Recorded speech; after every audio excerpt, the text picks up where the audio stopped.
Robbie Blake joins me. Robbie, 7-up for the Rocks. What do you take away from that performance overall today against Cray Wanderers? A lot. I think, we looked and we spoke to the players before the game and said that they'd only lost 3 games all season in 19 league matches, so they must have been doing something right, and also they've got some good players. And I thought first half we were exceptional. We scored 3 good goals, could have been more. And listen, we're really pleased with the victory.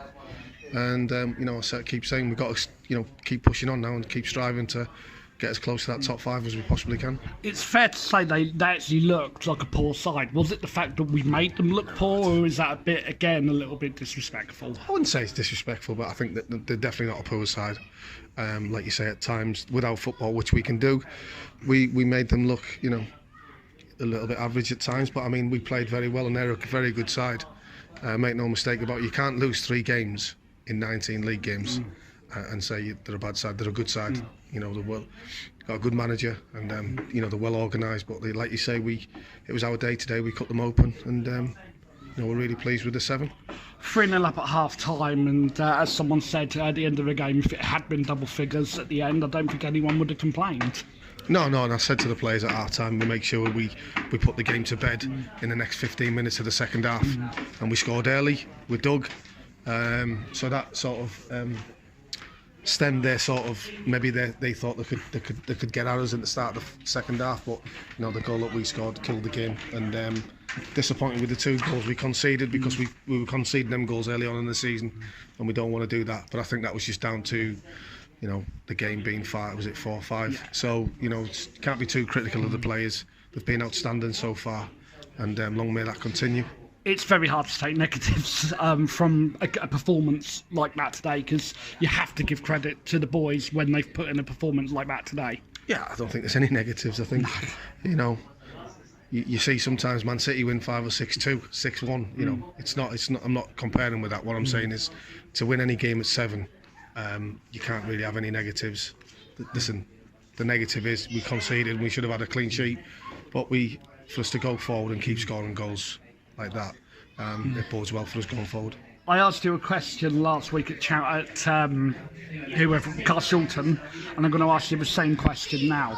Harvey White's booking today, what did you make of it? Because he's been done for simulation. From here, it looked like he was caught, and the referee didn't have to caution him, even if it wasn't a penalty. What's your view on that? I think it's a penalty. I think the skipper's got the stud marks to show it's a penalty. And he was showing the referee as well. Yeah, but listen, the referee's got a split second to make a decision. Even though we took a longer time than usual to make the decision, I still think that it was a penalty. But listen, like I said, the referee's got a difficult job. He's made that decision, and we go with it. And the reason why I took skipper off was we got a big game on Tuesday, and any silly little tackle or whatever, we don't need to lose the skipper at this certain time. I actually said that it's take him off before he gets sent off, and that's no disrespect to Harvey, because he's that sort of player. He's a good player. Yeah, he's a very good player, and he's very important to this football club and what we're trying to achieve. And it was just trying to be a bit of common sense with it and bring him off. 2-goal Tuck. Talk to me about the midfield maestro. He's just such a really, really good player, Dougie. I mean, it was so evident on Tuesday. When he comes off the bench, just makes it simple, keeps it easy. Listen, there's going to be games, the way Doug's style is, that he's going to be out of games, and he's going to get bypassed in games, but when he's on it and when we're on it, there's no better sight for us, because he's got that quality. And the main thing and the pleasing thing is Doug's getting forward now and he's scoring goals, and he's realising that there's goals there for him to be had. And people have talked about 2 players from the past. Jack will probably know these 2, the Pullen brothers. We have to talk about the Lee brothers in today's era. When they're on form, they're both unplayable, aren't they? Yeah, absolutely. Tommy's and Ashton, to an extent, obviously was with us last year, but Tommy's come in, and he just looks absolutely first class, and we're really pleased to have him. Shows great composure, he's got great passing range, he goes forward and nicks a goal, and we're really lucky to have them both. Have been different class, and long may that continue. Any injuries coming out today? Because there were a few stern challenges going in, weren't there?